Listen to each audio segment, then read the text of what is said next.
Bien, John Farley es un británico de clase acomodada que en un momento determinado, se vinculan en la época juvenil a movimientos de civiles voluntarios y en un momento determinado descubre el humanitarismo de guerra.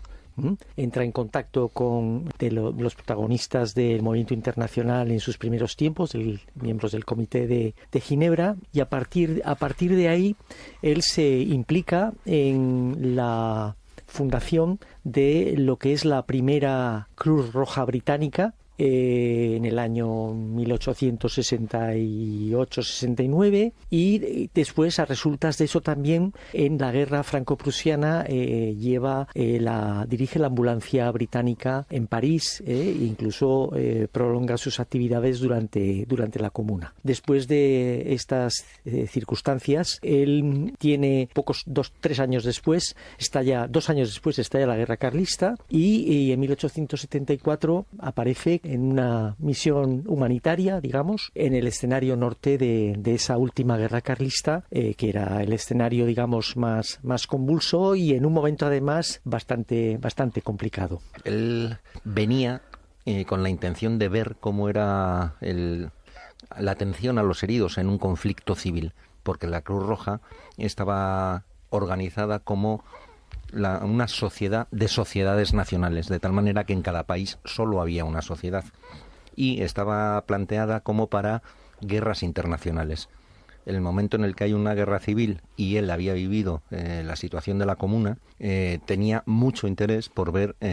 si se cumplía con el Convenio de Ginebra, cómo se trataba a los heridos, cómo se comportaban los ejércitos, y quería verlo de sus propios ojos porque habían empezado a surgir sociedades banderizas que, queriendo decirse a sí mismas como también integradas en la Cruz Roja o respetuosas del Convenio de Ginebra, apostaban por asistir únicamente a heridos de una de las partes. Este era un problema conceptual para Farley y quiso venir a ver cómo transcurría. Bueno, pues cuando él llega al conflicto, él llega a través de Francia y con credenciales de la propia Cruz Roja francesa. En aquel momento en París se había constituido un comité promovido por la Cruz Roja española y la Cruz Roja francesa para atender a los heridos, habida cuenta de que el Convenio de Ginebra no cubría este tipo de conflictos entonces llamados intestinos, y que el Comité Internacional de Cruz Roja no se desentendía y además no estaba por la labor de apoyar este tipo de ayuda humanitaria, y con esas credenciales él se planta en el escenario de la guerra. Entonces el relato de Farley es el relato de 2 meses en un periplo por todo lo que es el País Vasco Navarro, Cantabria, incluso el País Vasco francés, incluso llega hasta Po en distintos momentos, y entonces ahí está tanto como observador como en algunos casos como actor humanitario, teniendo pues una experiencia realmente muy, muy rica, que después, pues a partir de un diario cuidadosamente recogido, 2 años después publica en Londres para dar a conocer el conflicto a sus compatriotas. Pues en primer lugar, el propio motivo del viaje y su afán de escribir muestran una cosa que suele ser pasada por alto de la Tercera Guerra, que es la gran presencia de observadores internacionales. Se pasa por alto que la guerra carlista era vista en Europa desde lo que se llama la Internacional Blanca como la reacción posible a los intentos liberales y de democratización para poder mantenerse en una posición absolutista, como había sucedido décadas antes. Ese primer detalle de que pululan un montón de reporteros de guerra, de dibujantes por la obra, nos permite ver esa perspectiva internacional que interesaba. Y a Farley le interesaba contar él cómo era la guerra, más allá de cómo era lo que contaban los periodistas, a los que de alguna manera tenía por partidistas, porque había partidistas que publicaban en periódicos, digamos, de derechas su perspectiva de la guerra, y periodistas que publicaban en, digamos, periódicos progresistas su perspectiva de la guerra.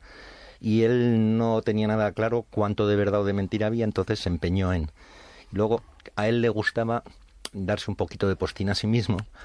y entonces en esta narración lo que cuenta es su periplo, que en parte es intentar ser protagonista de cosas. Él al menos las cuenta como si fuera el gran protagonista de algunas de las cosas, y de algunas cuantas lo fue realmente. Entonces es divertido ver cómo se empeña en contar las cosas desde un punto de vista, intentando respetar las formas todo el tiempo, algunas veces consiguiéndolo, otras no, y todo ese recorrido que ha salido John es, digamos, un segundo plano interesantísimo, porque, como suele decir John, es una perspectiva etnográfica de cómo nos podría ver alguien desde fuera, alguien británico de clase acomodada. Bueno, pues esta perspectiva etnográfica, que no deja de ser la de un viajero extranjero, los libros de viajes es un género muy amplio y un género que despierta mucho interés. Precisamente entre los viajeros extranjeros, los británicos pues fueron legión en los siglos XVIII y XIX. Farley en ese sentido también es un viajero que observa una realidad muy distante, muy lejana a la suya propia, tanto por lo que era Gran Bretaña entonces como por su propia condición social, y en esas observaciones realmente muy curiosas,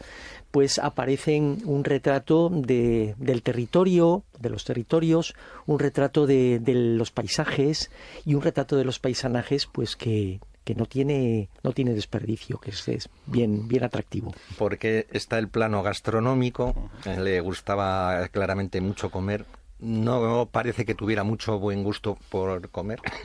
pero le encantaba comer. Los paisajes, como decía John, que describe, realmente tiene arte para hacer una descripción paisajística. O sea, uno se imagina el cuadro que él cree estar pintando al hacer la descripción. Eso es así. Y luego hay el verdadero motivo, que en el libro hemos procurado que quede de tal manera que al que le interese pueda hincarle el diente, y al que le interese menos pues pueda prescindir. Pero el plano de fondo, el real, es precisamente ese, el análisis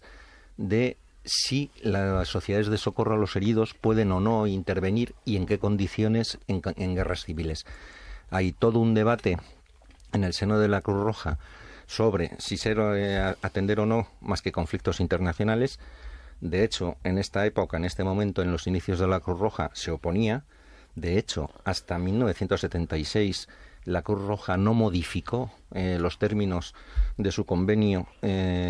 para sustituir la expresión guerras internacionales por conflictos armados, de tal manera que solo desde entonces, digamos,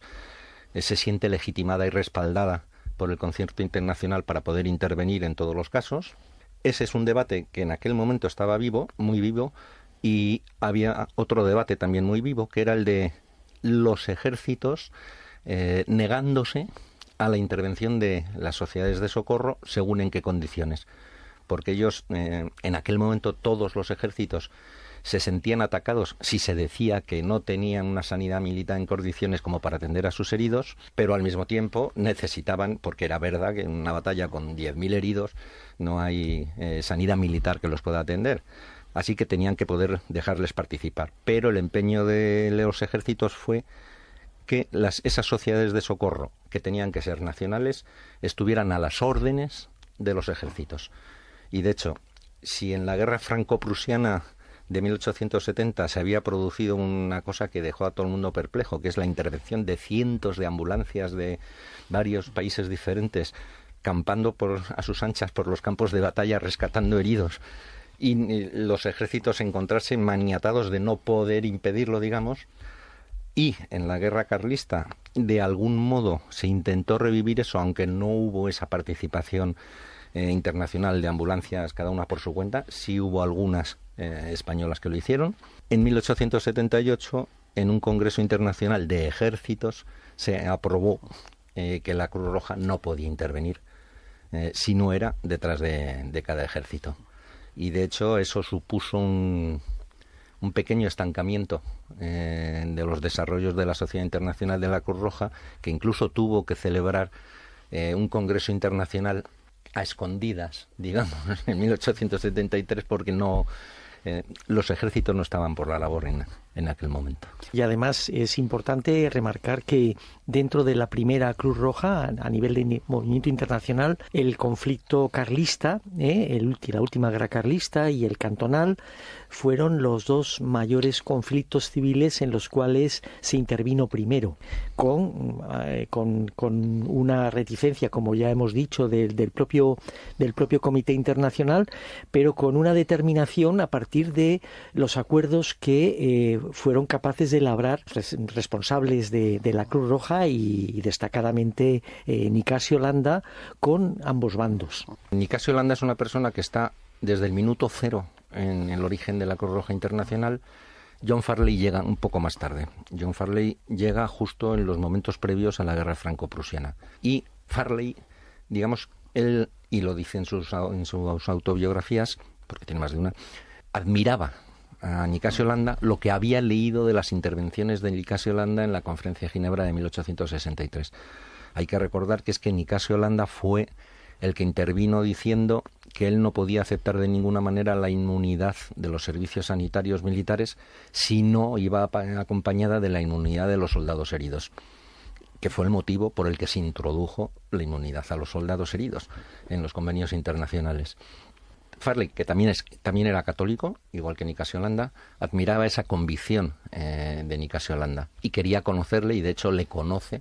por primera vez en Bilbao, al liberarse el sitio de Bilbao del asedio carlista, que es cuando entra Farley en Bilbao. Yo creo que es un libro en el cual a primera vista no se acaba de saber exactamente cuál era el propósito fundamental del viaje de Farley. Cuenta muchas cosas, cuenta cosas realmente muy interesantes, pero es solo al final cuando te das cuenta que su inquietud fundamental, aparte de pues las expectativas que él tenía de meterse como observador y actor humanitario en el conflicto, era ver cómo funcionaba la convención, hasta qué punto se respetaba en aquel conflicto civil, aquel conflicto intestino, y ver también algo que es característico del conflicto carlista, y es que el propio bando carlista, que desconfiaba de la Cruz Roja, monta su propia Cruz Roja, entre comillas. Es una asociación que cumple sobre todo funciones de sanidad militar carlista que el ejército carlista no tenía y necesitaba, pero que asume los principios de la Convención de Ginebra y saca rédito de ello para un reconocimiento, o pretende sacarlo para un reconocimiento como bando contendiente. Entonces, él, en Farley, ahí está clara una preocupación por ver cómo esta asociación, La Caridad, que tiene ambulancias, que tiene hospitales de guerra repartidos por el territorio en el conflicto, cómo opera y cómo interacciona, ¿no? En el último capítulo establece una serie de conclusiones, y una muy clara, es decir, que la caridad tiene una causa muy legítima pero que no puede pretender ser una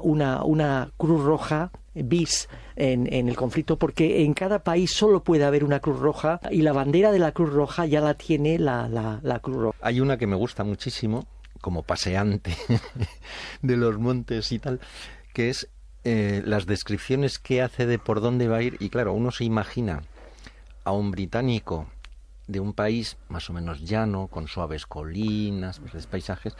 que de repente pues tiene que andar pues subiendo Urquiola, Aralar o Urbasa o lo que sea menester. Y claro, la descripción que hace de cómo son los montes, presumiblemente a punto de morir cada 2 por 3 cayéndose por barrancos, en fin, es una cosa que llama la atención, es bastante viva. Luego hay otra parte que yo creo que también es muy interesante, que es,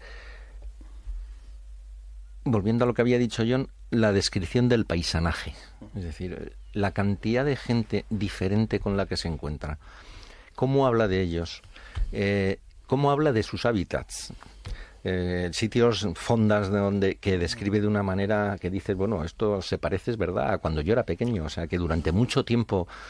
fueron de esa forma. Y luego un amor apasionado que tiene por los bueyes. Le impresionan los bueyes navarros hasta decir basta.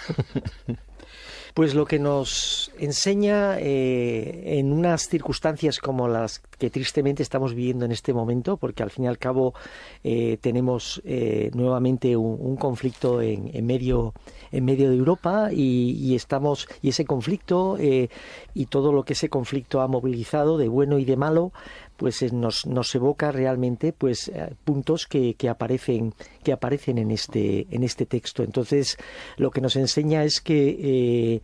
los orígenes de este movimiento que no pretendía abolir las guerras, entre otras cosas tampoco estaba al alcance, pero que trataba de concentrar su atención en las víctimas de las guerras y en tratar de mitigar el sufrimiento de esas víctimas, que es en última instancia la base y el objetivo de las sucesivas convenciones de Ginebra, que van extendiendo su ámbito de actuación desde una idea originaria muy restrictiva a los conflictos internacionales a, como ha señalado Guillermo, todo tipo de conflictos armados, ¿no? Y también, pues, no solo ya los propios heridos y enfermos de los distintos bandos, sino también el tema de los prisioneros. Yo creo que nos enseña a desmitificar. El hecho de poder leer a Farley, habiendo leído antes a Landa, nos permite caernos del guindo de las sociedades blanco y negro, ir a las zonas de grises y, bueno, nosotros lo hemos querido expresar diciendo que no sabemos,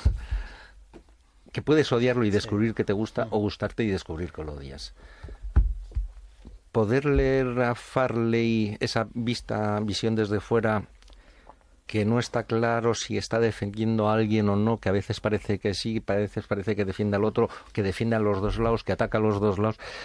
Ver esa zona de grises de lo que es un conflicto real, yo creo que es algo que se necesita fortísimamente reconocerlo. No digo estar de acuerdo con Farley, digo que se necesita reconocer las zonas de grises y dejarnos de los banderizos. Estamos trabajando ya pues unos 15 años y tenemos han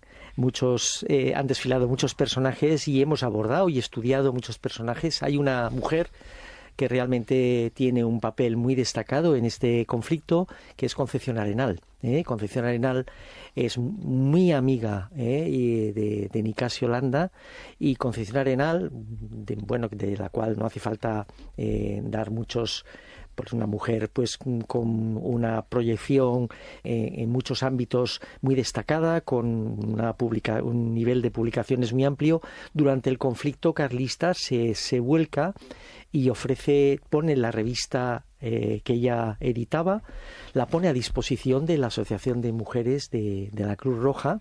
y ella tiene una labor publicista allí, editorial desde la revista, con artículos a veces también firmados por ella, defendiendo la causa de la Cruz Roja, denunciando los atropellos de los bandos en la guerra, y además en algún caso incluso pues en general con un tono pacifista y en algún caso ya abiertamente antibélico, que llega incluso a que uno de sus textos es censurado por la parte gubernamental en un momento muy álgido de la guerra, ¿no? Arenal realmente, pues bueno, como digo, no es desconocida, pero creo que tiene un papel muy importante, y creo que en este momento pues señalar su figura pues es algo obligado, ¿no? Ahora tenemos un pequeño conflicto interior consistente en cómo transmitir en Inglaterra, en el Reino Unido, la figura de Farley, porque se da la paradoja de que, teniendo el Reino Unido una gran cantidad de hispanistas muy buenos, es como si tuvieran pocos britanistas. Y entonces la figura de Farley allí, digamos, no ha sido estudiada, simplemente se consolidó la figura y se ha heredado esa consolidación de la figura, pero los británicos desconocen bastante sobre quién fue Farley. Entonces estamos dándole vueltas a ver si tenemos una manera de enseñar nuestra investigación en Inglaterra.